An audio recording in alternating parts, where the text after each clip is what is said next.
이제 강의를 하려고 하는 주제는, 이제 구체적인 주제는 제가 유인물로 제가 이제 그 글을 써서 좀 작성했는데요. 지금 시대에 김대중 대통령 리더십이 필요한 이유는 무엇일까라고 좀 제목을 잡아봤습니다. 사실 이제 그 대통령께서는 워낙 그 역사적 인물이시고, 또 세계적인 인물이시고, 또 수많은 일들을 했기 때문에, 그분의 어떤 발자취나 뭐 정치적, 역사적 유산을 뭐 특정 하나의 주제만 갖고도 사실은 뭐 정말 많은 얘기들을 할 수가 있습니다. 그래서 뭐 저도 이제 좀 뭐 여러 가지 연구를 해온 바가 있기 때문에 이제 그럴 수 있는데, 뭐 이 한정된 시간 속에서 이제 특히 이제 그 대통령의 고향에서 이런 이제 자리에 무슨 어떤 얘기를 하는 게 좋을까라고 저도 처음에 이제 고민했다가 이 주제를 잡아봤습니다. 그래서 어쨌든 이제 좀 정치 관심 많으신 분들이 주로 이제 수강하실 때는 어떤 그런 이제 배경을 이제 제가 좀 접하고 이렇게 하게 된 건데요.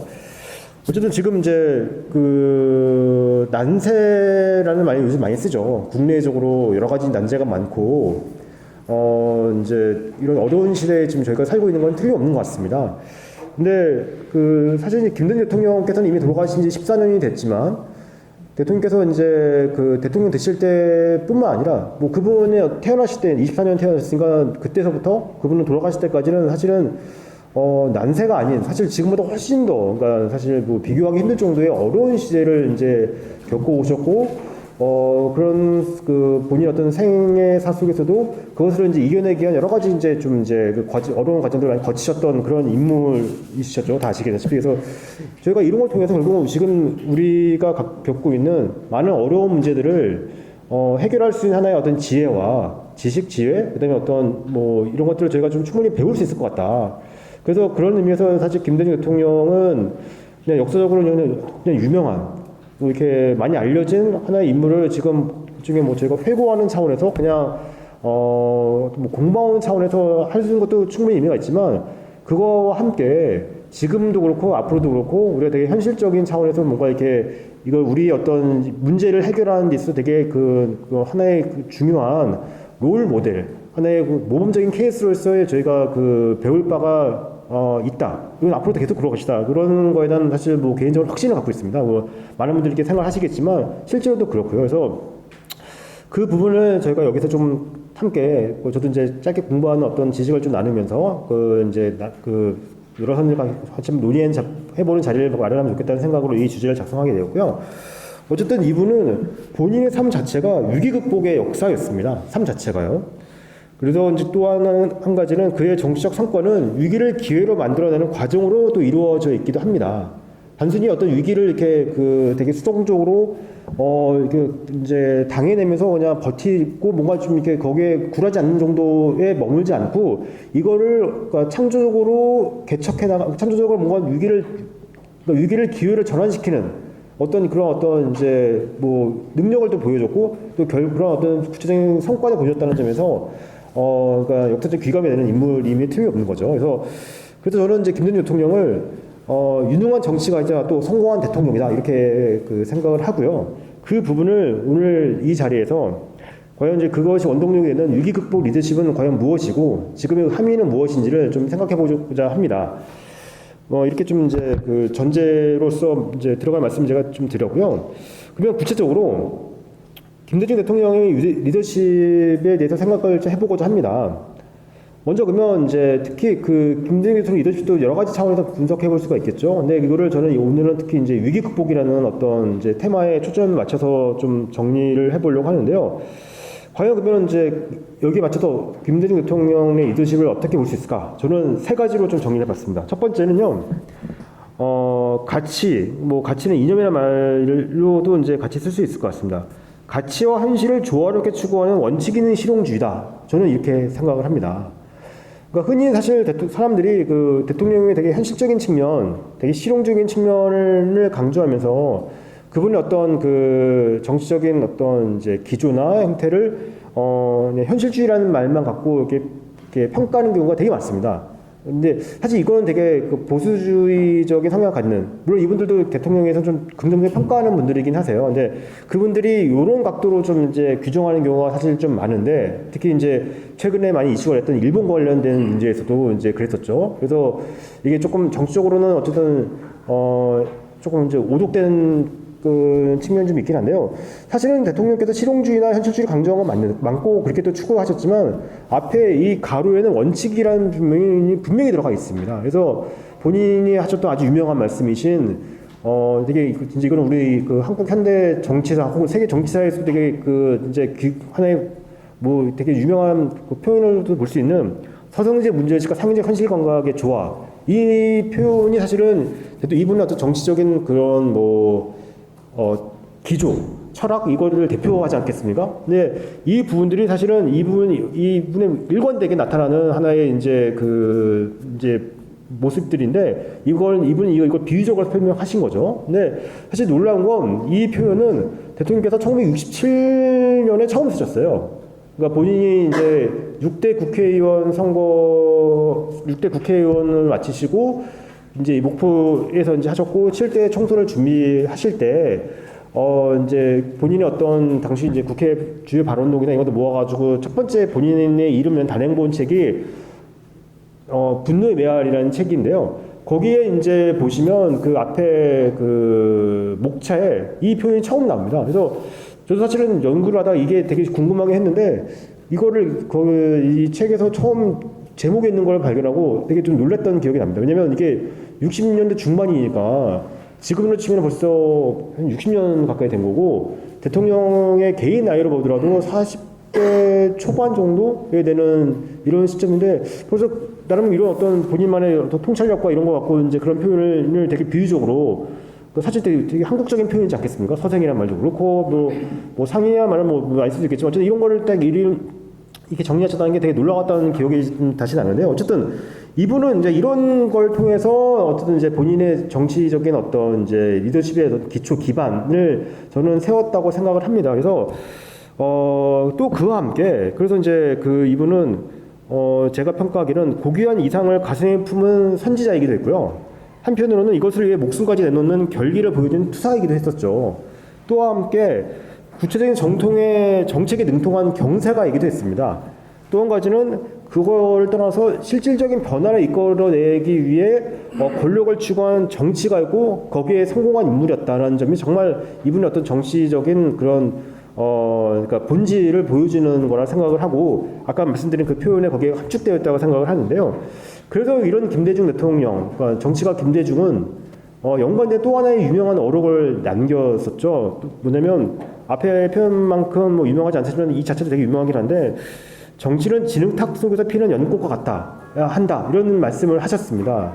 사실은 이 표현은 주로 어떤 맥락에서 나오게 됐냐면 대통령께서 사실은 이제 본인은 현실 정치를 하셨과 동시에 또 한 가지는 이제 반독재 민주화 투쟁을 하시면서 수많은 이제 그런 이제 당시 제야 운동가라든지 이런 이제 그러니까 이런 분들과 함께 또 이게 운동을 이제 같이 하셨지 않겠습니까? 이제 그런 분들을 보시면서 여러 가지 정치적인 감각이라든지 정치를 대한 태도 이런 거에 있어서 그분들의 조금 약간의 좀 부족한 면 이런 것들을 갖고 일종의 그 논쟁하는 과정에서 사실 이 표현을 사실 쓰신 거였었어요. 그러니까 정치는 어쨌든 과정도 중요하고 의지도 중요하고 의도도 중요하고 다 중요하긴 한데 또 하나 핵심적인 거는 결국 결과를 만들어내는 것이 중요하다.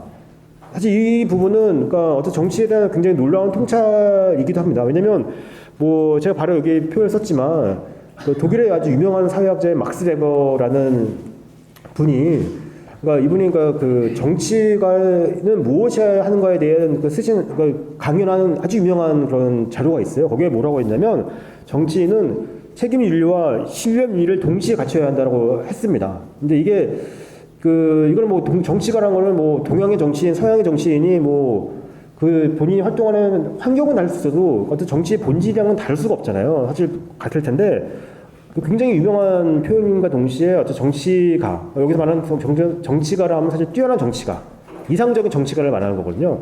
이상적인 정치가가 갖춰야 될 자질, 태도, 지향점을 이렇게 표현을 한 건데 사실 이런 우리나라 현대 정치, 과거 이렇게 저희가 조선시대, 고려시대 이렇게까지 갈 수는 없으니까요. 우리나라 현대 정치를 봤었을 때 막스 베버가 얘기한 이런 책임윤리와 신념윤리를 동시에 갖춘 인물이 누군가라고 사실한다면 단연 이건 김대중 대통령입니다. 그러니까 김대중 대통령은 두 가지를 다 갖춘 사실 인물이었고, 사실 두 가지를 다 갖춘다는 건 정말 어려운 일입니다. 그러니까 주로 선생님 생각 여기에 다 정치에 관심 갖는 분들이 많으실 테니까 보시면 대부분은 사실은 이제 하나만 갖고 있는 경우가 사실 많을 거예요. 대기인과 책임감이라든지 어떤 뭐 우리가 흔히 얘기하는 지사적 통모 이런 어떤 가치를 갖고 있는 분들이 많다면, 이분들은 대신 한편으로는 되게 현실적인 가치라든지 이런 거에 굉장히 약한 면을 보이는 게 많다 이런 경우가 많고, 반대의 경우도 많죠. 김 대통령이 워낙 다독가셨기 때문에 이 내용을 아셨을 것 같긴 하지만, 본인이 이 표현들을 처음 쓰셨을 때는 이 막스 베버의 얘기를 먼저 알고 하셨을지는 잘 모르겠어요. 사실 어쨌든 그렇지만 워낙 다들 대단하신 분들이니까 그런 어떤 본인 되게 특유의 통찰력으로 이런 말씀들을 하셨을 거라 생각이 들어요. 그래서 어쨌든 대통령의 특징은, 이 리더십 특징은 바로 이런 부분들이 있고요. 결국 이것이 무엇으로 이어지게 되냐면, 김대중 대통령은 정치인 김대중은 절차적 합리성을 중시하면서도 또 한편으로는 문제 해결형 리더십, 또 실사구시형 생산의 리더십, 또 하나는 이게 결국은 미래지향 리더십으로 이어지게 됩니다. 어쨌든 그러니까 결과를 만들어낸다는 것은 이것이 이제 현재적 효과가 있는 거고, 미래에 주는 함의가 있고 영향이 있는 거기 때문에 결국 미래지향적 리더십과 연결이 되는 거거든요.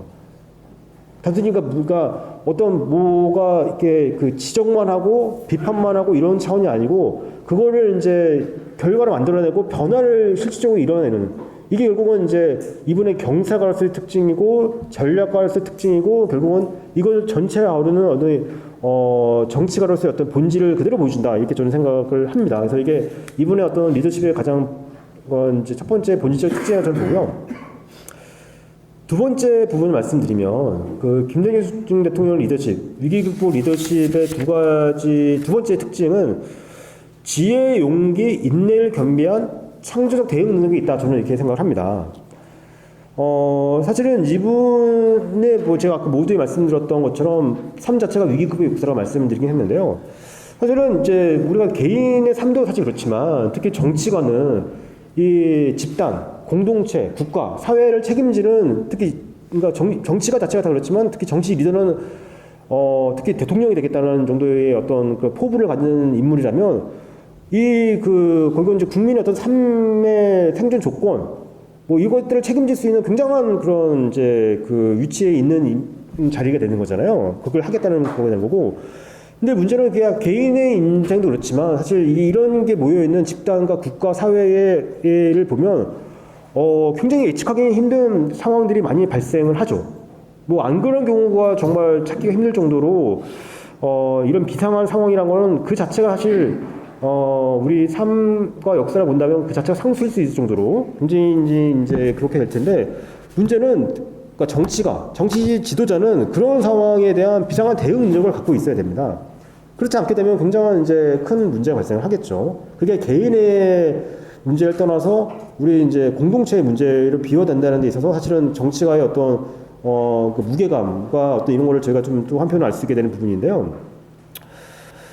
근데 이런 그런 문제를 대응하는 데 있어서 결국 보면 무엇이 필요한 것인가? 사실 두 가지가 필요하다고 생각합니다. 한 가지는 그러니까 정치관은 기본적으로 행정의 최고 수반이 되겠죠. 그러니까 대통령이 됐든 어떤 뭐 지방 자치단체장이 됐든 뭐 어쨌든 정치관은 아니면 그냥 단체장이 아니라 어떤 국회의원이 됐든 어떤 그런 고위 어떤 정치 권력 갖고 있는 정치가라고 한다면 어쨌든 뭐가 됐든 그러니까 체계적인 매뉴얼이 있을 겁니다. 이게 뭐 관리적 대응이라고 저희가 표현을 한다면 거기에 대한 이해가 또 당연히 있어야 될 거고요. 두 번째는 이제 이게 정치관의 본질적인 속성일 텐데요. 비상한 판단과 결단력이 되게 정치가에겐 필요합니다. 그러면 정치적 대응은 무엇인가라고 저희가 좀 정의해 본다면, 정치적 대응은 새로운 비전을 제시하면서 국가의 가용 자원을 총동원할 수 있어야 되고요. 또 국민들의 의식을 일깨우면서 열정을 모을 수 있는 것 등을 포괄하는 것을 의미합니다. 그러니까 사실 정치라고 하는 것은 우리가 사실 이제 어떤 상황이 발생했을 때 우리가 코로나 위기도 있었고 중간중간 굉장히 많은 위기 상황들이 많이 있었지 않겠습니까? 할 때 어떤 매뉴얼에 따른 대응이 당연히 필요하지만 그 이상의 어떤 상황들을 대처하는 데 있어서는 정치가의 어떤 판단, 결단, 이게 필수적이에요. 사실은 그거는 그러니까 정치가만이 할 수 있는 권력의 영역이기도 하고, 또 하나의 이제 뭐라 할까요? 비상한 어떤 이제 그 사람들만 할 수 있는 어떤 이제 어떤 결단의 영역일 수도 있죠. 이런 부분들인 건데 김대중 대통령은 사실 이 두 가지에 있어서 둘 다 성공이죠. 능력을 보여줬던 인물이고 성공하기도 했던 인물입니다. 그러니까 수십 년간 야당 생활을 했었지 않습니까? 그래서 많은 당시 이제 사람들이 뭐 색깔론, 그다음에 이제 지역 차별 의식 이런 것 때문에 고통을 받은 친구도 있지만 약간 중도 보수적인 인물들에게 먹혔던 건 또 한 가지 뭐냐면 아니 저렇게 야당만 했던 사람들이 과연 국가를 운영할 만한 자질과 능력이 있어? 사실 이런 평가가 87년 이후에 되게 많았어요. 그래서 거기에 김대중 대통령이 결국 대응했던 게 97년 대선 어떤 이제 캐치프레이즈가 뭐였습니까? 준비된 대통령이라는 게 사실 그런 부분을 대응하기 위해 했던 이제 선거 캠페인 구호였거든요. 그래서 나는 유능하다. 그러니까 우리가 야당이 이렇게 한 거는 뭐 여러 가지 상황이 이렇게 열악한 상황이 된 것뿐인 거지만 실제로 나는 유능하고 그런 능력이 있다는 걸 사실 계속 이제 알렸던 거잖아요. 그때가 사실 뭐 인터넷이 있었습니까? 뭐 지금처럼 뭐 이렇게 그 정보들이 유통할 수 있는 상황이 전혀 안 되는 일방적으로 이렇게 편향된 사실 지금 뭐 언론 구조에 대해서 많은 사람들이 비판도 그러니까 하지만 사실 지금은 뭐 어떻게 보면 과거에 비해서는 언론이 평등한 상황인 거죠. 방송도 그렇고 아니 그게 좀 기울어주는 동작이 있으면 인터넷이 있고 유튜브도 있고 뭐 이렇기 때문에 지금은 뭐 소위 좌우 보수 진보의 언론 어떤 정보된 유통의 그 상황을 본다면 김대중 대통령 때 97년 이전 때까지의 상황을 본다면 사실 비교할 수가 없는 상황인 거죠. 그러니까 이때는 그러니까 아예 김대중의 인물의 가치를 알 수 있는 자리가 대중연설밖에 없었잖아요. 토론의 자리 이렇게 소수의 사람들밖에 볼 수 없는 거고. 그러니까 사실 김대중 대통령이 했던 게 이제 쉬지 않고 계속 연설하고 자리에 가서 하고 했지만 어쨌든 그런 부분이 있던 건데 어쨌든 대통령의 그런 이제 능력들이 이제 갖고 있었던 건데 잠시 얘기했지만 이제 그렇게 됐던 건데요. 근데 김대중 대통령은 과연 이런 능력들을 어떻게 갖고 된 것인가 사실은 이것도 되게 궁금한 지점이긴 해요. 저는 사실 이게 그러니까 이분이 어떻게 이제 말씀드렸던 것처럼 그런 두 가지 능력, 어떤 이제 행정적 대응 능력, 그다음에 정치적인 대응 능력을 함께 가질 수 있었던 기본 바탕은 이분의 어떤 정치가로서 지혜, 용기, 인내 이 세 가지가 저는 고루 갖춘 인물이었기 때문에 가능했다는 생각을 합니다. 이걸 또 하나의 유명한 어떤 정치 철학자의 말을 좀 제가 차용해서 설명을 드린다면 다 아시겠지만 마키아벨리라는 정치 철학자가 아주 또 유명한 정치가의 덕목으로서 하는 표현이 있어요. 뭐냐면 정치가는 이분은 군주론이었기 때문에 군주라고 했었습니다. 원래는 그러니까 뭐 이거는 지금 이제 현재적으로 이제 정치가라고 할 뿐인데 여우와 같은 꾀가 있어야 되고 사자와 같은 용기가 필요하다 이렇게 표현을 했었어요. 그러니까 뭐냐면 되게 지혜로워야 되고 그때 정치가만이 가질 수 있는 고유한 특질인 결단력, 판단력, 결단과 판단력이 결국은 이어지지 않겠습니까? 이것들이 같이 갖고 있는 게 필요하다 이렇게 이제 이분은 이걸 되게 비유적으로 설명했던 거였는데 사실 김대중 대통령은 여기에 가장 부합하는 정치인이고요. 저는 또 이거를 생각하면서 이제 제가 썼던 책에도 이제 그냥 그 앞에 대통령의 특징을 정리하면서 제가 이제 했던 건 뭐냐면 이분은 이것뿐만 아니라 사실 또 한 가지는 되게 인내라는 측면이 중요한데 그러니까 여기서 인내라는 건 단순히 어떤 어려운 상황에서 참는 능력도 물론 포함되지만 단순히 그런 수동적인 개념이 아니고요. 제가 판단하는 김대중 대통령의 인내라는 거는 막연히 참고 기다리는 것을 넘어서서 그런 정적인 개념을 넘어서서 그의 인내는 정치적 도약과 전환을 이뤄내는 데 있어서의 가장 효과적인 순간을 기다리고 준비하는 어떤 숙고의 과정이라고 저는 개인적으로 해석을 하거든요. 그래서 이분은 그런 측면에서 인내를 갖고 있는 정치인이어서 아까 이제 마키아벨리가 이제 동물을 비유했었으니까 여우와 같은 꾀를 여우라 했던 거고 용기를 사자라고 했던 건데 그런 측면에서는 인내라고 한다면 사실 우리의 전통적인 걸 보면 사실 고민이 좀 떠오르는 것 같습니다. 어쨌든 이제 이제 저희 당군 신화에서 이제 나오는 그게 있어서 저는 그래서 김대중 대통령의 어떤 이제 이런 지혜, 용기, 인내를 좀 비유적으로 설명한다면 여우와 같은 꾀, 사자와 같은 용기, 곰과 같은 인내 이 세 가지를 겸비한 정치가였다. 그래서 여기에서 이분은 어떤 이런 아까 말씀드린 비상한 상황이라는 것이 나타날 수밖에 없는 이런 이제 위기 상황에 대처할 수 있는 대응 능력, 어떤 이제 뭐 그게 뭐 매뉴얼화된 행정력 대응 능력 플러스 정치적인 대응 능력을 고루 갖출 수 있는 이분의 자질과 능력이 형성될 수 있었다라고 저는 그렇게 좀 해석을 합니다. 그래서 이 바로 두 번째, 결국은 지혜, 용기를 인내를 겸비한 창조 대응 능력이 이분의 위기 극복 리더십의 두 번째의 이제 그 내용으로서 저는 이제 생각을 하고요. 세 번째, 이제 마지막 세 번째 말씀드리면 대통합의 리더십입니다. 사실 대통합의 리더십은 조금 오해가 좀 있다고 생각을 해요. 그러니까 그냥 만약에 흔히 사실 얘기한다면 그냥 좋은 게 좋은 거다 하고 그냥 막연히 용서해 준다.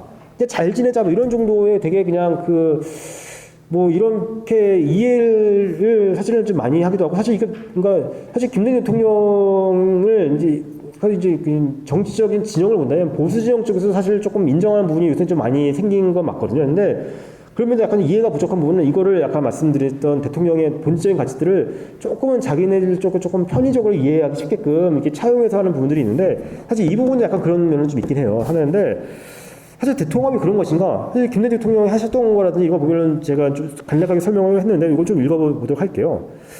대통합은 미래 비전 구현을 위해 사회 내에서 최대 공약수를 만들어내는 창조적 정치를 뜻합니다.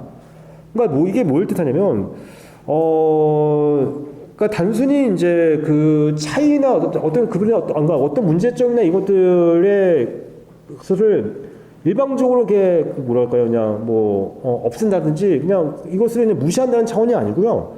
그런 부분들 자체로의 그거를 이제 둠과 동시에 그렇지만 그 이면에 또 다른 어떤 이제 그 긍정적인 요소가 있다고 한다면 그거 자체를 부정하지 않고 그거 자체는 살려낸다라는 차원에서 그러니까 본인이 중심이 됐지만 본인의 가치를 최대한 넓게 이걸 구현시키기 위해서 그러니까 상대 진영에 있는 어떤 이제 그 이면에 있는 여러 가지 요소들 중에서 그 최대 공약수, 공통될 수 있는 요소들의 가치들을 계속 끌어내가지고 소위 말하는 우리 편으로 끌어들이는 우리 편의 어떤 우호적인 부분, 최대의 목표는 아예 우리 같은 편을 만드는 거고 좀 낮은 목표로는 반대를 하지 못하게 만드는 거죠. 그러니까 반대를 적게 하게끔 내가 하는 거를. 그러니까 사실 이게 대통합 리더십의 정치적 효과인 겁니다.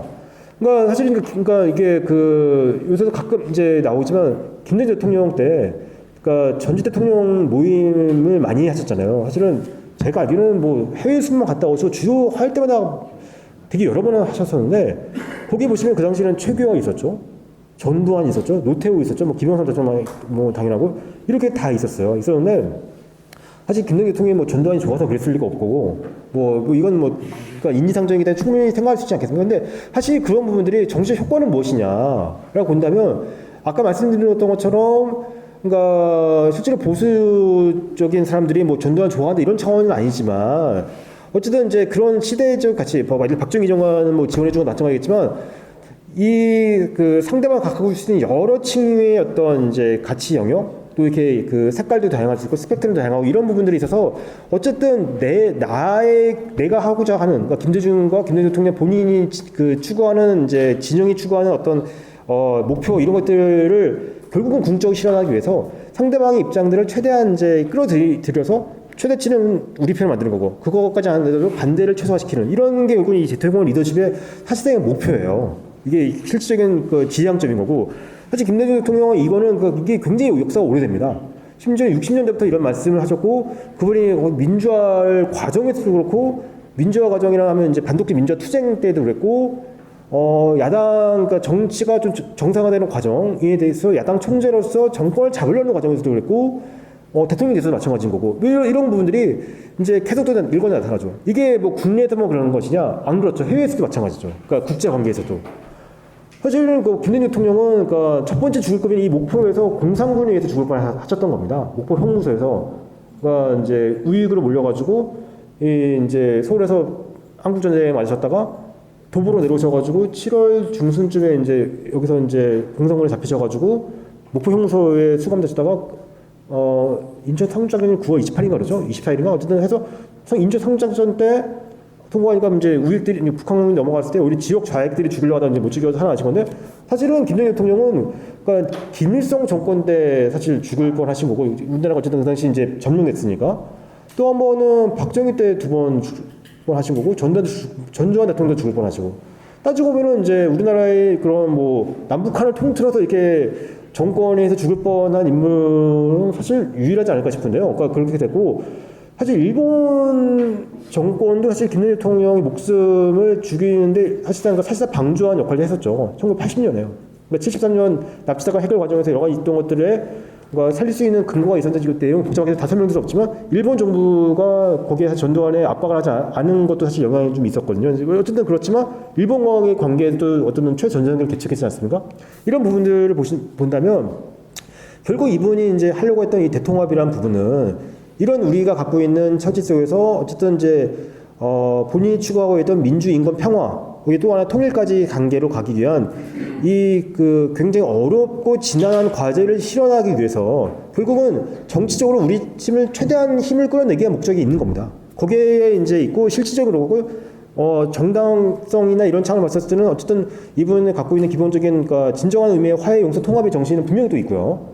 되게 종교적인 측면까지도 있는 이런 것들이 결국은 같이 있는 그러니까 되게 그러니까 어떤 이제 정치 철학적인 측면과 정치 전략적인 측면들이 맞물려 있는 굉장히 고난도의 어떤 그런 가치와 이게 뭐 정치 전략이라고 볼 수 있는 부분들인데 어쨌든 이런 부분들이 이분의 이제 그러니까 리더십, 유교 리더십의 굉장한 이제 요체라고 저는 생각을 합니다. 그래서 사실은 저는 이 세 가지가 사실 있었기 때문에 이분은 아까 처음 말씀드렸던 이 위기 시대에 본인이 그러니까 태어날 때부터 24년이면 일제시대니까 사실 태어날 때부터 그리고 이제 돌아가실 때까지 지속적으로 있던 이런 위기 상황들을 계속 헤쳐나가고 그래서 어쨌든 본인도 살고 우리 이제 우리 갖고 있는 우리 이제 이 나라의 어떤 이제 발전과 이런 걸 통해서 굉장히 많은 업적들을 사실 보여줬던 것이죠. 그래서 이제 가능하다 보는 건데요.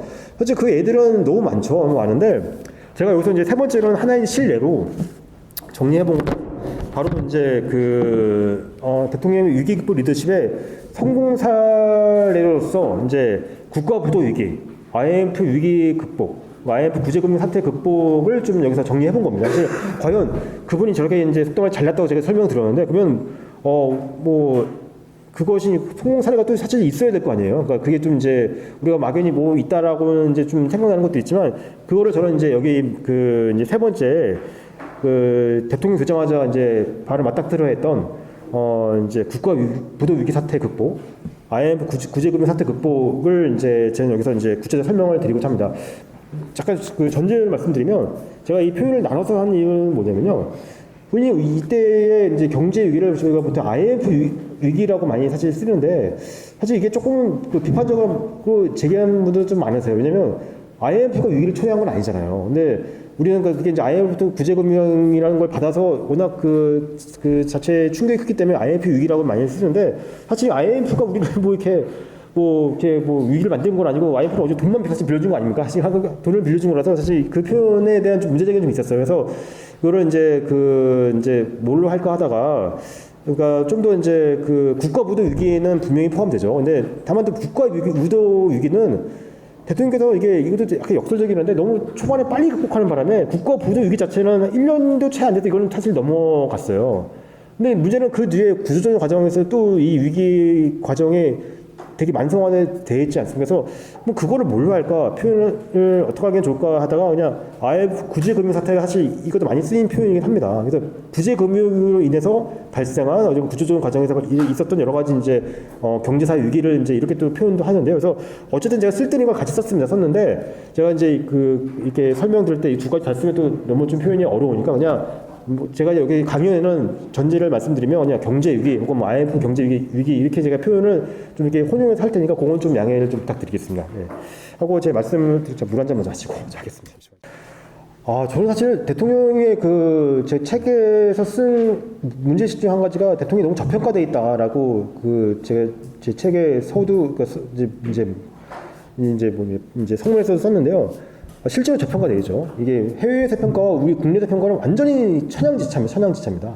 그러니까 국내에서는 대통령은 생전도 그렇고 생후도, 사후도 그렇고 여전히 저평가되어 있는 이런 부분들은 좀 굉장히 안타깝다는 생각이 드는데 그렇지만 어쨌든 이제 이제 좌우, 그러니까를 넘어서 이제 이렇게 중도나 중도 우쪽에 계신 분들도 김대중 대통령에 대해서는 지금은 좀 상당히 인식들이 많이 바뀌고 높게 평가하는 부분들이 있는 거는 되게 다양스러운 일이라는 생각이 돼서 어쨌든 김대중 대통령은 뭐 그분이 갖고 있는 가치에 비해서 적평가할 뿐이지 절대적인 평가는 뭐 되게 높은 거는 뭐 그대로 있는 뭐 그래도 어쨌든 이제 이렇게 가는 거 있고요.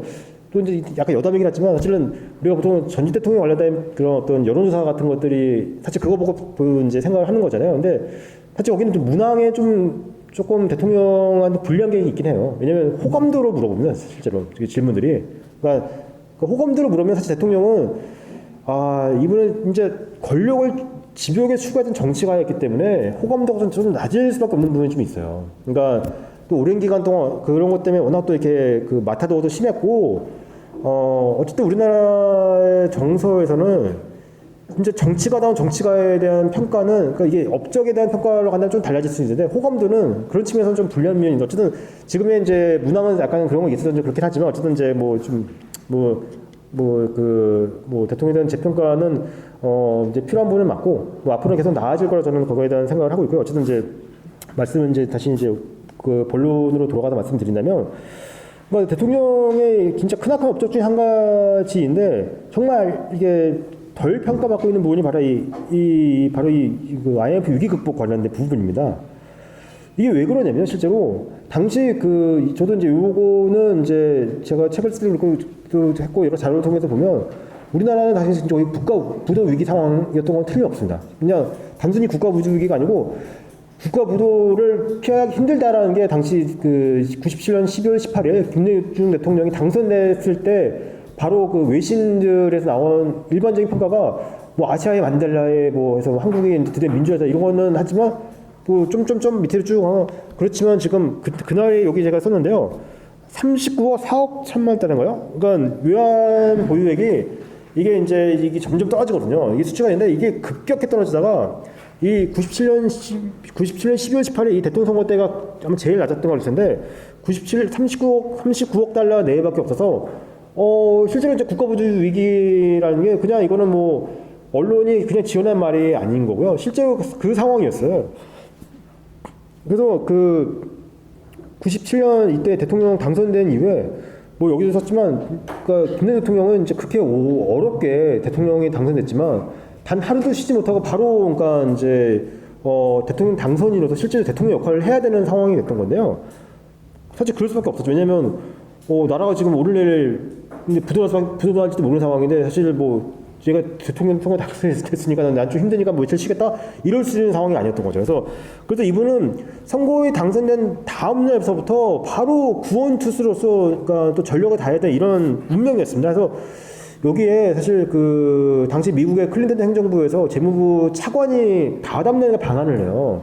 왜냐면 미국이 결국은 우리나라에 숨줄을 쥐고 있는 거잖아요. 그래서 그 립튼 차관이라는 사람이 가가지고 그러니까 일종의 면접을 본 겁니다. 그래서 거기서 이제 김대중을 테스트해봐가지고 만약에 마음에 들면은 지원해줄 수 있는 여러 걸 해주는 거고 마음에 안 들면 이제 아예 그냥 부도를 시키겠다 이런 각오로 사실 온 거였거든요. 온 거였는데 거기에 이제 굉장히 성공적인 이제 회담이 됐었죠. 그게 그때 일산에 사셨을 때 거기서 이제 만나셨던 걸로 제가 알고 있는데 했는데 이분이 그러니까 나중에 루빈이라는 재무장관, 당시 루빈은 장관이었고 립튼 차관이었는데 제가 알기로는 루빈 장관의 자서전인데 거기서 쓴 거 보면 립튼으로부터 전화가 와서 우선 잘 됐다는 얘기 들었고 나중에 만나서 이제 김대중 당선인과의 면담을 립튼이 얘기한 거를 이분이 나중에 자기 옮겨 적었는데 뭐라 했냐면 김대중 당시 당선인이 되게 표정을 묘사를 했는데 되게 심오한 표정을 지으면서 위기 때 나를 쓰려고 이때 당선시킨 거다 이런 말을 하셨다는 거예요. 그래서 이런 걸 했는데 이분이 그걸 굉장히 무게감 있게 받아들였다라고 재무장관이 거기다 쓴 거예요. 그래서 뭐 이런 것들이 영향이 있고 해서 결국은 미국이 전폭적 지원을 하게 되고 했었지만 이제 위기 국가비 우선 부도 사태를 막을 수 있는 하나의 이제 계기가 된 건데요. 여튼 당시 상황이 실제 그랬고요. 그래서 김대중 대통령은 우선 쉴 수가 없었고 또 한 가지는 이제 문제를 해결하면 말씀드린 것처럼 이게 해결할 게 너무 많은 거예요. 왜냐면 돈을 빌려주는 건 국제 금융 기구가 빌려줘야 되고요.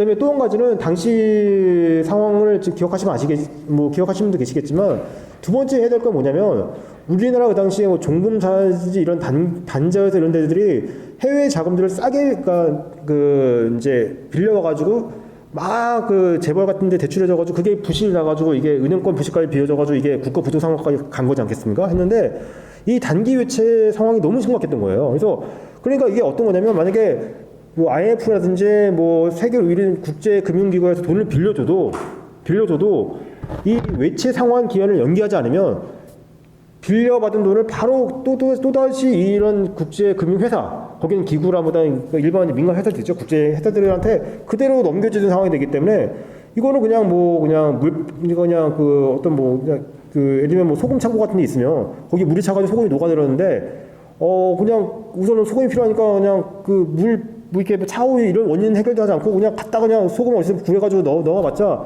뭐 그런 꼴인 거예요. 그래서 실제 이현지 씨가 그런 표현도 썼어요. 우리나라 상황은 당시니까 뭐 이런 뭐 소금 물이 들어오는 상황에서 그냥 소금 그 포대를 갖다 집어넣은 거와 같은 상황이었다 이렇게 할 정도로 정말 진짜 이게 그 하루하루 이 부도 위기 상황이 닥신양단시를 걱정해야 되는 상황이었던 건데 근데 문제는 아까 말씀드린 것처럼 해외 국가로부터의 어떤 신뢰도 회복해야 되는 거고 또 한 가지는 그런 그러니까 민간 회사로부터 이 돈 상환 기한도 연장 성공시켜야 되고 또 그렇게 하기 위해서는 뭐가 필요하냐면 이 구조조정에 대한 어떤 확신을 그 사람을 줘야 되는데 우리나라는 그 당시만 하더라도 사회적 타협이라는 경험이 없는 나라였어요.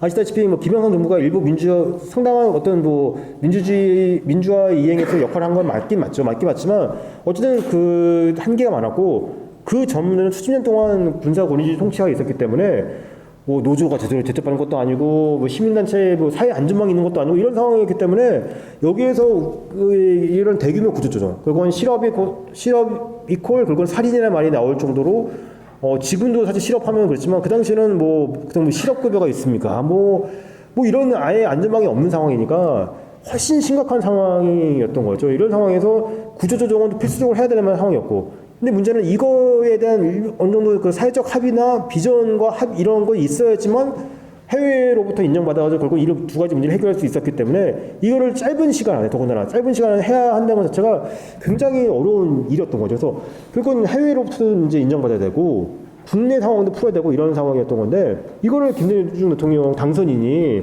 그 당시 노사정 대타협이라고 기억하시는 분이 계시겠지만 결국은 그게 2월 초인가 있었으니까 당선되고 나서 2달도 안 된 시점에 그 문제를 해결했던 거였어요. 우선 재벌 기업들로부터 구조조정에 대한 그런 걸 확실하게 받고 그 다음 단계로 노조를 끈질기게 결국은 설득해가지고 이제 이 문제를 해서 대타협을 성공시키고 그것이 결국은 이제 해외에 나가 있던 우리나라의 어떤 이제 당시 이제 협상하고 있던 협상단 팀에 힘을 실어줘가지고 결국 말씀드렸던 돈도 끌어들어오는데 이제 그걸 역할하고 상환기한 연장하는 데로 도움돼가지고 그래서 아마 이런 단계를 거쳐가지고 98년 봄쯤 돼야 우리나라 시절에서 국가부도 위기는 넘어가게 된 겁니다. 넘어가게 된 건데요. 이게 그 과정을 하나하나 보면 이거 조금만 삐끗해도 우리나라는 어쨌든 국가부도는 닥치고 상황 속에서 구조조정을 해야 되는 이런 상황까지 갈 뻔한 상황이었던 거죠. 근데 이거를 어떻게 보면 진짜 우리가 벼랑 끝 상황에서 가까스로 벗어나가지고 이제 조금이라도 우리에게 유리한 어떤 조건 속에서 이제 구조조정을 하고 이렇게 할 수 있는 상황이 됐던 거였죠. 만약 그 당시 실제로 부도까지 갔었으면 뭐 사실 상상도 할 수 없는 우리가 이제 이 경제위기 극복 과정에서 수많은 구조조정을 속에서 많은 사람들이 고통을 겪고 있었지만 그거에 비할 바 없는 거의 이제 몇 배 뭐 혹은 몇십 배 정도 되는 고통을 수반할지 모르는 상황까지 갈 수밖에 없는 이런 상황이 있을 거고 실제로 그렇게 가게 되면 김대중 정부가 아무리 정권 교체되고 하더라도 반대파에서 또 어떤 행태가 나올지 모르는 거고 외교 문제, 북한 문제 이런 것들도 뭐 당시 뭐 이런 것들을 제대로 할 수 없는 상황이어서 실제로 굉장히 심각한 그런 내용이 발생했을 가능성도 있는 거였기 때문에 사실 좀 정말 진짜 아찔한 상황이었던 거죠. 근데 이거를 결국은 이 문제를 이 김대중 대통령이 이런 말씀드린 본인이 갖고 있는 위기 극복 리더십을 진짜 짧은 기간 동안에 진짜 압축적으로 발현해가지고 이 문제를 해결했던 겁니다. 사실 그래서 굉장한 큰 이제 역할을 한 건데 이거는 그거만큼 평가를 못 받고 있는 게 좀 있죠. 잘 사람들이 그러니까 지나고 보니까 그냥 뭐 했네 이런 정도지 실제로 그 과정을 보다면 굉장히 진짜 아슬아슬한 많았던 거죠. 그래서 어떤 그런 능력을 보여줬고요. 근데 그것뿐인가? 그렇지 않습니다. 왜냐면 그런 아까 말씀드린 것도 또 급한 불을 끈 거예요. 그러니까 우리가 외환위기라는 게 단순히 어떤 이제 특정 분야에서의 어떤 이제 경제 운영상의 문제가 나타난 게 아니라 실제로는 구조적인 문제가 또 그대로 살아 있었죠. 그건 뭐냐면 우리의 어떤 이제 그 경제 운영 시스템, 또 기업의 지배 구조라든지 사회 안전망이라든지 이런 전반적인 사회 시스템 자체가 그러니까 쉽게 말하면 그 우리나라가 세계 경제 그 상위권 그런 어떤 이제 시스템 상황이 국제적인 수준에 안 맞았던 거였어요. 안 맞았기 때문에 거기에 우리가 이제 나아가기 위해서는 결국은 이런 것들을 이제 제도 개혁, 구조 개혁들이 필수적으로 이루어지는 건데 그걸 안 해놓은 상태에서 소위 말해 샴페인을 터뜨려놓고 우리가 뭐 되게 뭔가 된 것처럼 하다가 그 이런 사태를 맞이하게 된 거라서 급한 불은 껐지만 구조적인 문제.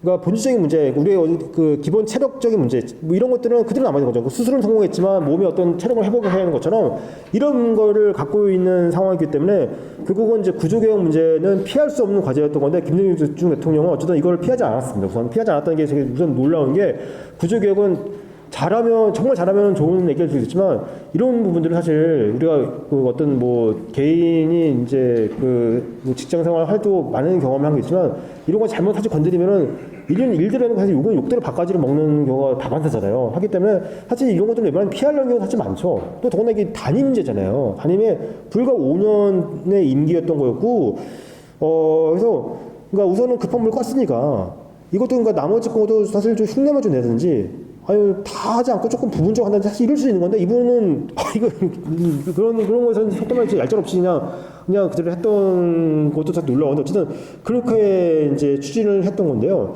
사실 우리나라는 구조개혁 경험이 사실 없었어요. 그래서 참조할 만한 모델 케이스가 없었고 축적된 경험이 없었습니다. 그래서 또 한 가지는 이 구조조정은 이해관계자들의 격렬한 반발이 필연적으로 수반될 수가 없는 과제이기도 합니다. 그렇기 때문에 이제 굉장히 어려운 일이었던 건데요. 그것뿐만 아니라 그러면은 당시 그 우리의 다른 어떤 정치적 상황이나 사회적 여건이 좋았는가? 이것도 전혀 그렇지 않죠. 단적인 말씀드리면 당시 이제 한나라당이었죠. 한나라당이 이제 수십 년 동안 집권하다가 처음 야당이 됐었잖아요. 이건 사실 진짜 어떻게 보면 그 일부러 사실 야지를 놓습니다, 진짜. 김종필 국무총리 임명 동의안을 몇 개월, 6개월인가? 뭐 거의 임명 동의안을 안 시켜줬잖아요. 그 당시 한나라당이 다수파였는데, 근데 김종필 씨가 누구예요? 삼당합당 이후에 김영삼 정권 때도 초반에 아마 이분이 국무총리였을 겁니다. 국무총리였을 거고, 박정희 대통령 때 국무총리를 몇 년 했는 이분이니까 이분은 우리나라의 국무총리에서 전문가예요. 국무총리 전문가죠, 사실 따져보면. 그런데 김대중 정부 때 국무총리 이분을 다른 사람들한테 국무총리 시키려고 하는데 어떻게 보면 본인들의 정권 뭐 연장되지 않지만 공화당 때도 그랬고 그러니까 그 당시는 민자당이죠. 민자당 때도 그렇고 국무총리를 이렇게 진짜 주재수자 연도로 했던 분을 동의를 안 시켜주는 상황일 정도로 당시 야당이 된 한나라당의 반대는 뭐 지금의 뭐 여야 관계로 뭐 이런 거하고는 차원을 달리할 정도로 정말 이제 그냥 진짜 반대를 한 반대가 심했던 상황이었던 거고 더구나 사실 본인들이 그런 IMF 사태 초유를 초래한 당사자였잖아요. 근데 이렇게 반대를 했던 상황이었고 또 한 가지는 또 하나는 이제 김영삼 대통령이 사실 그 하나회처럼 이런 내정에서는 성과를 낸 건 맞는데 문제는 이분이 외치에서는 굉장한 많은 실책과 그 어려움 부정적 유산을 새로운 정부인 김대중 정부에게 남겨뒀던 거였거든요. 단적인 게 그러니까 미국과의 관계도 사실 좋지 않았고요. 왜냐하면 클린턴 정부는 당시는 이제 북한과의 문제를 되게 평화적 관여 정책으로 사실 문제를 해결할 생각이기 때문에 사실 김영삼 정권이 그러니까 김대중 당시 아태태대 이사장의 조언대로 따라와줬으면 본인이 그러니까 사실은 첫 번째 정상회담을 했을 거고 북한은 그 당시에는 핵 프로그램만 있었기 때문에 제네바 합의를 이행하는데 속도를 내가지고, 그러니까 본인 때 뭐 해결을 완전히 졌거나 아니면은 다음 조건이 김대중 정부였으면 이때 해가지고 거의 그러니까 북한 문제는 그 이미 90년대에 끝냈을 상황이었거든요. 근데 북한과의 관계도 뭐 조문파동 이후로 완전히 해서 뭐 북한은 무너진다 이렇기 때문에 관계가 최악이었기 때문에 지정학적 위기도 있었죠. 또 한 가지 일본과 관계도 너무 안 좋았어요. 그러니까 일본이 그 당시 그러니까 우리나라의 외채나 이것도 많은 게 미국이 제일 많지만 독일, 일본 이쪽에 자금들이 많았거든요. 사실 그래서 그러니까 이거는 뭐 음모론까지는 아니지만 사실 많은 당시 이제 그 정치경제학 전공하는들이 일본 자금이 실제로 많이 안 움직였다 이런 얘기들을 사실 하는 사람들 많거든요. 그래서 근데 일본과 관계도 안 좋기 때문에 우리의 대외적 여건이 굉장히 어려운 상황이었죠. 근데 이럴 때 김대중 대통령은 그러니까 이런 외교적인 차원의 부정적 유산도 받고 있는 상황이었습니다. 왜냐하면 우리나라의 경제 위기란 거는 외환 위기를 만들 수 있지만 결국은 국제관계 외교적인 어떤 도움과 이런 게 필요했던 상황인 건데 그거에 도움도 받기 힘든 그런 여건이어서 사실 이 문제도 해결되기 때문에 아까 말씀드린 여건들 이런 국내적인 악재를 딛고 어쨌든 그러니까 뭐 급한 불을 껐지만 구조적 개혁까지 성공시켜야 되는 상황이기 때문에 굉장히 어려운 상황이었죠. 근데 이분은 결국은 어떠냐 다 아시다시피 이 문제를 굉장히 슬기롭게 해서 성공을 시켰던 건데요. 제가 좀 설명을 드리면 우선 어떻게 했냐면 민주적 시장 경제는 새로운 국가화적 노선을 제시했습니다. 그러니까 우선은 비전을 명확히 제시한 거예요. 그러니까 가장 최악의 경우는 없는 거죠. 사실 그러니까 대통령까지 한 대통령을 내는 정당이고 뭐 있으면 비전을 안 내세우진 않죠. 근데 이게 중요한 거는 좀 뭔가 설득력이 있어야 되는 거고 또 한 가지는 그러니까 초지일관해야 되는 거고 그만큼 가치가 있어야 되는 건데 김대중 대통령은 그 부분에 대한 본인만의 확고한 그 어떤 이제 명확한 게 있었기 때문에 이거를 이제 그러니까 취임 당선 일성이 민주주의 시장 경제를 그러니까 병행 발전시키겠다고 딱 하신 거였거든요. 일산 거기 나오셔가지고 그러니까 이제 하셔서 그때 이제 경제 위기가 가장 그거였으니까 근데 그거를 집권 내내 초지일관 했지 않습니까? 이게 결국은 그러니까 국내에 주는 함의도 그렇고 해외에 주는 함의도 그렇고 해서 이거는 이제 변치 않는 걸 보고 사실은 이제 시장의 신뢰도 형성되는 어떤 하나의 그 신뢰 저거에 큰 역할을 했던 부분이 있고요. 또 한 가지 아까 말씀드린 아까 대통령 리더십 여러 가지 설명드렸지만 이분은 이런 어려운 상황 속에서도 미래지향적인 분위기 조성 이게 사실 분위기 조성은 게 정치적인 결단과 관련된 부분인데요. 이거는 이 시대만의 이분의 아주 그 놀라운 능력인데 어쨌든 김대중 대통령 시대에 보면 우선 이분은 뭔가 악에 차있다는 느낌이 안 들고 뭔가 또 어려운 상황에서도 뭔가 할 수 있을 것 같다는 어떤 이런 자신감의 측면도 있지만 또 한 가지는 우선 분위기가 어둡지가 않아요. 뭔가 힘든 건 있지만 힘든 것 속에서도 뭔가 개척해 나갈 수 있을 것 같다는 계속 이런 정치적 멘트에서부터 해가지고 분위기 조성들을 계속 그런 식으로 끌고 갑니다. 이거는 이게 정치가의 능력인 거죠. 정치가의 능력인 건데 이거는 이분은 어쨌든 그러니까 우리가 지금 어려울 수 있지만 뭐 앞으로 계속 이런 어떤 비전 제시와 함께 희망을 주는 메시지를 통해서 결국은 이제 국민들의 아픔을 어려움 만짐과 동시에 이것들을 계속 나가는 이런 것들을 국민과의 대화 그리고 여러 언론과의 인터뷰를 통해서 계속 그런 분위기 조성을 해왔고 실제로 거기에 되게 성공을 해왔었죠. 그래서 이 부분도 굉장히 중요한 부분, 무형의 어떤 측면이지만 굉장히 중요하다라는 말씀을 드릴 수 있고요. 또 한 가지는 이제 구체적으로 간다면 사회적 연대 정신에 입각한 정책 추진을 해서 뭐 구조조정에 따른 사회적 충격을 완화시켰고 사실 이건 구체적으로 말씀드리면 복지 정책이 되겠는데요. 사실 우리나라가 복지국가로 이행할 수 있게 된 건 사실 김대중 대통령 때였습니다. 그래서 국민건강보험법을 통해서 지금 사실 우리나라가 전국민 국민건강보험을 사회적 연대 정신에 맞게 체계화시킨 것도 바로 이때였고요. 국민기초생활보장제도를 도입해서 어떤 복지의 어떤 차원을 높인 것도 있대요. 그래서 결국은 그 사회 약자도 그러니까 우리가 어려울 수 있지만 그렇게 도태되지 않는다는 거에 대한 어떤 이제 그 희망의 어떤 뭐 어떤 이제 가능성들을 단순한 어떤 말이 아닌 정책적인 효과를 통해서 보여준 시대가 바로 이때였고 이게 바로 이제 우리나라가 어떤 복지 사회가 결국은 복지 국가라는 게 결국은 그런 걸 지향한 것인데 김대중 대통령 때 이런 복지 국가 시스템이 완비가 됩니다. 사실은 완비가 돼서 이거는 진짜 해외 그 복지 정책을 연구하는 사람들도 김대중 정부 시절의 복지 국가로 이행은 지금도 그 하나의 그런 되게 연구 주제 참고 사항일 정도로 굉장히 높게 평가받는 부분들이 있건데 이거를 이 시대에 하면서 결국은 이런 구조조정에 따른 그런 충격을 연착륙시키고 완화시키는데 큰 역할을 했죠. 그래서 제가 여기에 넣는지 모르겠는데요. 요새 잠깐만 여기 계신 분 혹시 최루탄을 아시는 분들 많이 많으시죠? 저도 그러니까 뭐 이렇게 그 최루탄도 저도 이제 그 어렸을 때 뭐 학생 때도 최루탄 저도 뭐 경험해보고 했었는데요. 최루탄이 없어진 지가 언제쯤인지 혹시 아시나요? 우리나라 지금은 최루탄이 없지 않습니까? 최루탄이 없어진 게 1998년에 없어졌거든요. 그러니까 김대중 정부 때 없어졌어요. 그러니까 들어서면서 없애려고 해서 실제로 그러니까 98년에는 정말 그러니까 97년까지는 엄청 썼다가 98년은 완전히 줄어들고 99년부터는 아마 0이에요. 0 이게 안 잡히는데 어제 98년부터 없앤 거거든요. 근데 문제는 보세요. 그러니까 김대중 정부 시절에 그러니까 그 상황을 보시면 이때가 어땠어요? 사회 구조조정이 엄청 있었던 해잖아요. 뭐 대기업 구조조정 사실 하고 또 이때도 구조개혁이라는 게 그런 말씀드렸던 이제 기업의 어떤 노동 문제뿐만 아니라 의학분화 사태도 있었고 여러 가지 그러니까 이런부터 해가지고 김대중 대통령 자체가 민주적인 지도자로서는 누구나 어쨌든 그러니까 반대파들도 인정했던 거기 때문에 그분들이 그러니까 그런 혜택을 누리죠. 그래서 어떤 문제가 있으면은 밖으로 뛰어나가가지고 시위하는 거는 김대중 정부 때 엄청 늘어나요. 그래서 이때 어떤 그 그래프 제 책에서는 제가 자료 인용했었는데요. 시위와 집회 횟수는 훨씬 늘어납니다. 근데 화염병의 이런 어떤 그러니까 불법 폭력 시위, 사실 화염병 자체가 사실 불법 폭력은 맞죠. 그게 이제 권위주의 시대에는 서로 이렇게 상황이 극단적으로 되니까 그렇게 했던 것 뿐인 거고, 그러니까 시위의 이런 것들이 법적 제도적으로 보장되면 사실 뭐 수해 파이프라든지 화염병이랑 사실 없어진 게 맞는 거잖아요. 근데 이게 김대중 정부 때는 현저히 줄어들어요. 그러니까 이게 그래프가 이렇게 되죠. 그러니까 집회 시위는 늘어나고 불법 폭력 시위는 줄어들고 최루탄은 없어지고. 이게 김대중 정부 때 일어났던 그 사회적인 변화인데 사실 이거는 이런 대통령 때 사실 업적이 너무 많아서 이거는 크게 알려지지 않은 것 중에 하나인데요.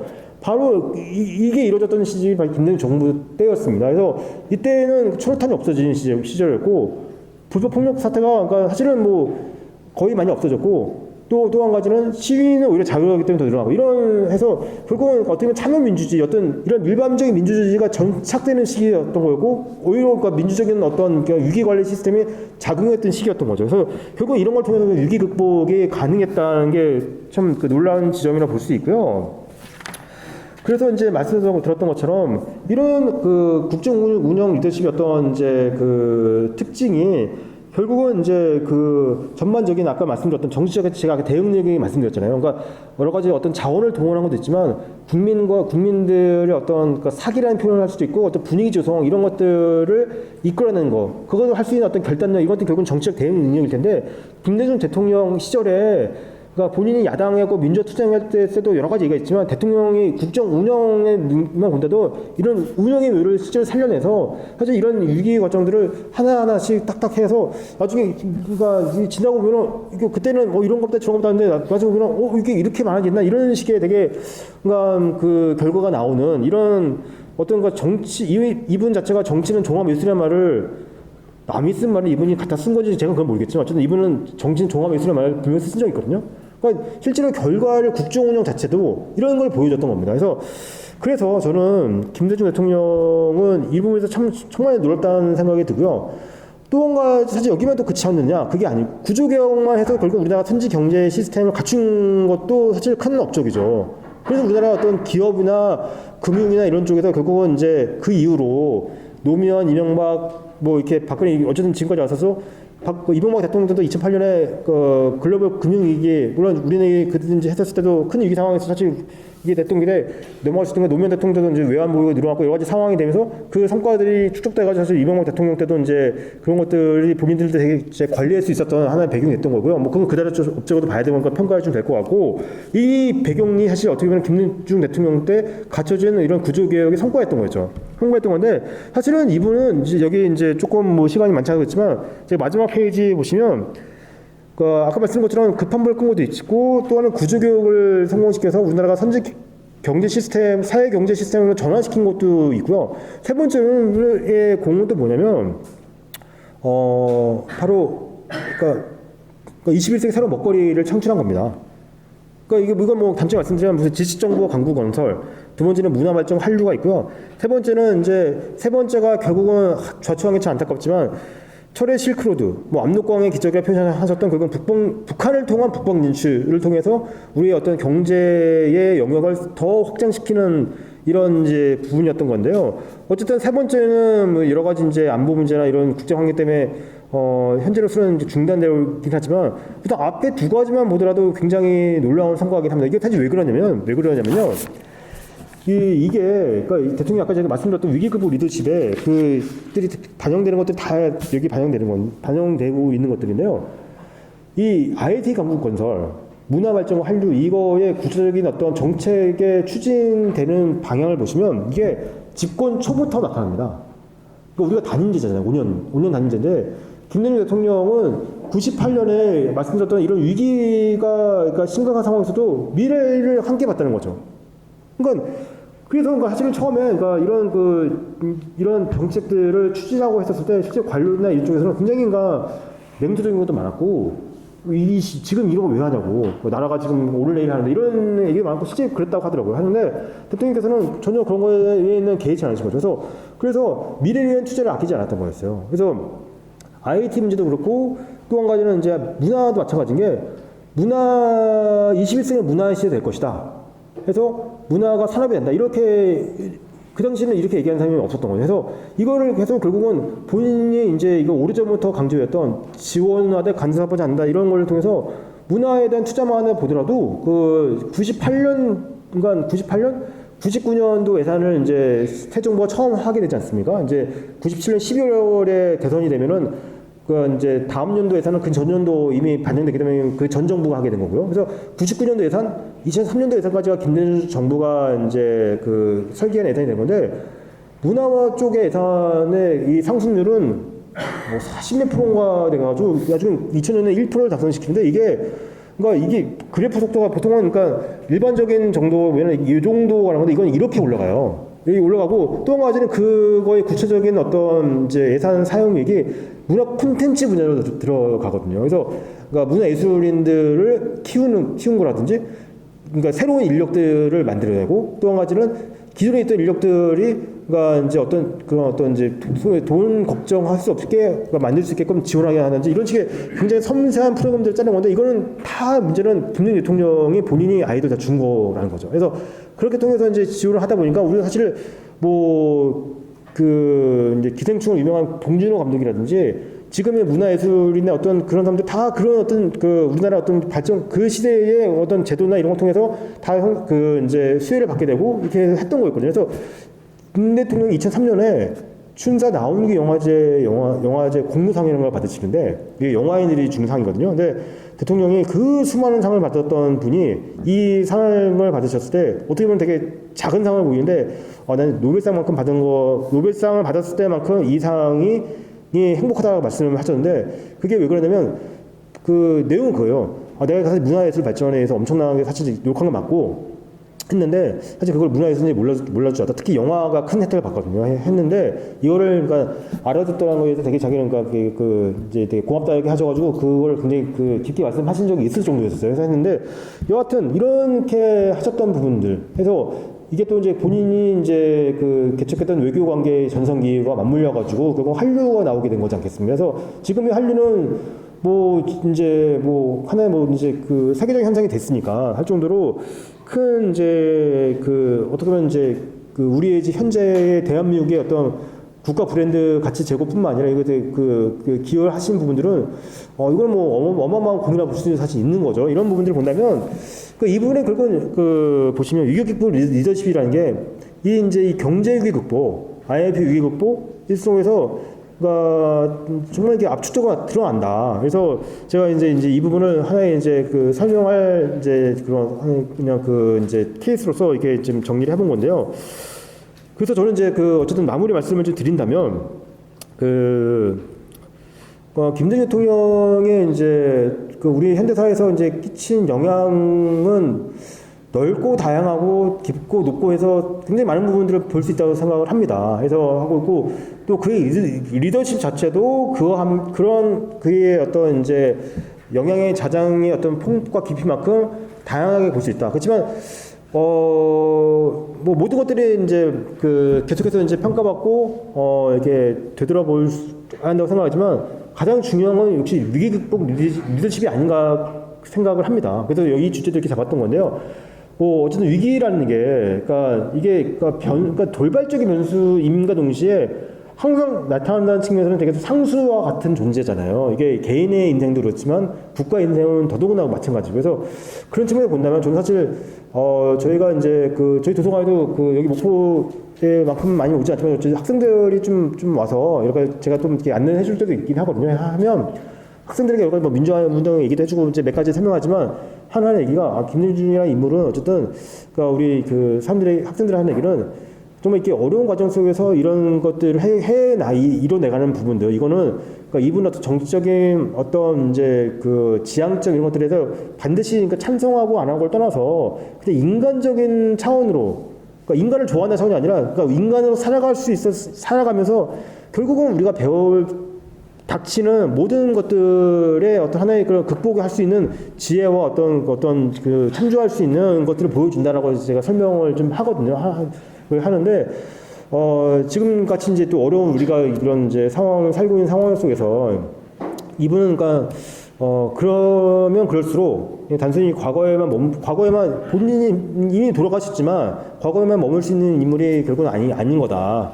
그래서 단순히 그냥 회고적으로 이분은 그냥 뭐 훌륭한 분이다 이런 걸 떠나서 이제 그런 측면에서 이제 뭐 이렇게 그 유명한 정치인들이나 인물들을 얘기를 할 때 누구누구 정신을 뭐 이렇게 따라야 된다 이런 얘기를 많이 하고 이렇게 그 주요 정치인들도 많이 하긴 하는데 사실 그런 측면에서는 김대중 대통령의 그건 정신이라고 한다면 이 부분은 정말 필요하다라는 생각을 합니다. 그래서 어쨌든 여기 대통령께서 이제 어쨌든 목포 신앙이 같은 생활권이면 태어났지도 있으니까 태어나시고 이렇게 성장하시고 그러니까 정치가로서 이렇게 이제 꿈도 키우시면서 이제 하셨던 이건 이제 그 목포에서 이런 좋은 강의를 할 수 있게 된 것을 굉장히 영광을 생각하고요. 어쨌든 이제 제가 이제 준비한 내용은 좀 마무리짓도록 하겠고요. 남은 시간은 여러 질문을 주시면 오늘 뭐 강의 내용도 좋고요. 아까 중간에 말씀드렸던 것처럼 뭐 대통령에 대한 어쨌든 제가 자료나 이런 것들을 많이 받고 좀 알고 있는 건 있어서 김대중 대통령과 연관된 거라면 뭐든지 이렇게 질문 주신다면 제가 최대한 답을 드리도록 하겠습니다. 감사합니다. 네.